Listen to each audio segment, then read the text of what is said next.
No, the police never have to. And I think that should be taught at a fundamental level at elementary school.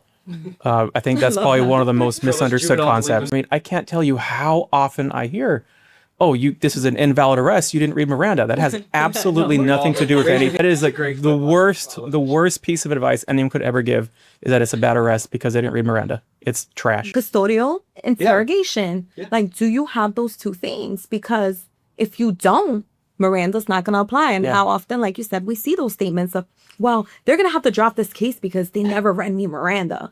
Well, guess what? They didn't need to. And this is why. There's that understanding. But to break it down even further, if they don't read Miranda and you confess and tell them where a murder weapon is, they can still use that murder weapon against you.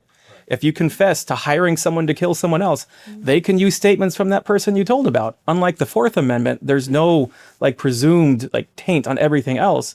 They just can't use their statements at trial.